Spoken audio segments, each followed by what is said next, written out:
നമസ്കാരം, ഏവർക്കും വിനോവർത്തമാനത്തിലേക്ക് സ്വാഗതം. ഇനി കഴിഞ്ഞുപോയ ചില ഇടവക വിശേഷങ്ങളിലേക്ക്. ലോകമെമ്പാടും ഭക്താദരപൂർവ്വം ആഘോഷിക്കുന്ന വിശുദ്ധ പിതാവിന്റെ തിരുനാൾ നമ്മുടെ ദേവാലയത്തിലും നേർച്ച സദ്യയോടൊപ്പം ആഘോഷിച്ചു. പുണ്യാളന്റെ രൂപം വഹിച്ചുകൊണ്ടുള്ള പ്രദക്ഷിണത്തിന് ശേഷം വെഞ്ചരിച്ച നേർച്ച സദ്യ ഇടവകയിലെ ഒരു കുടുംബത്തിന് കോപാസ്റ്റർ യേശുദാസ് കൊച്ചുവീട്ടിൽ, അസിസ്റ്റന്റ് വികാരി ഫാദർ സെബിൻ തറൈപ്പറമ്പിൽ എന്നിവയുടെ നേതൃത്വത്തിൽ വിളമ്പിക്കൊണ്ട ഊട്ടുനേർച്ചയ്ക്ക് തുടക്കം കുറിച്ചു. നിരവധി വിശ്വാസികൾ പങ്കെടുത്തു. 10ാം ക്ലാസ്, +1, +2 വിദ്യാർത്ഥികൾക്കായുള്ള പരീക്ഷാ ക്യാമ്പ് ഇടവകയിലെ വിദ്യാഭ്യാസ ശുശ്രൂഷയുടെ സമിതിയായ ലുമിനാരിയുടെ നേതൃത്വത്തിൽ സംഘടിപ്പിച്ചു. വിദ്യാർത്ഥികളുടെ പഠന മികവ് വർദ്ധിപ്പിക്കുന്നതിനോടൊപ്പം പരീക്ഷയെ ആത്മവിശ്വാസത്തോടെ നേരിടുന്നതിനും ഈ ക്യാമ്പ് സഹായിച്ചു.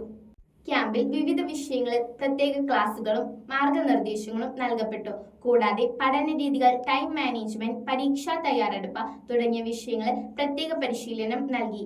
ഇടവക വൈദികരും അധ്യാപകരും ക്യാമ്പിന് നേതൃത്വം നൽകി. 1 മാസത്തോളം നീണ്ടുനിന്ന ക്യാമ്പിൽ 35ഓളം വിദ്യാർത്ഥികൾ പങ്കെടുത്തു. നമ്മുടെ ഇടവകയിൽ പെൺകുട്ടികൾക്കായി സ്വയം രക്ഷ പരിശീലന പരിപാടി സംഘടിപ്പിച്ചു. വനിതാ കോൺസ്റ്റബിൾമാരുടെ നേതൃത്വത്തിൽ സംഘടിപ്പിച്ച ഈ പരിപാടി പെൺകുട്ടികളിൽ സ്വയം രക്ഷാബോധവും ആത്മവിശ്വാസവും വളർത്തുന്നതിന് ഏറെ സഹായിച്ചു. കൂടാതെ ദൈനംദിന ജീവിതത്തിൽ ശ്രദ്ധിക്കേണ്ട സുരക്ഷാ നിർദ്ദേശങ്ങളും നൽകി.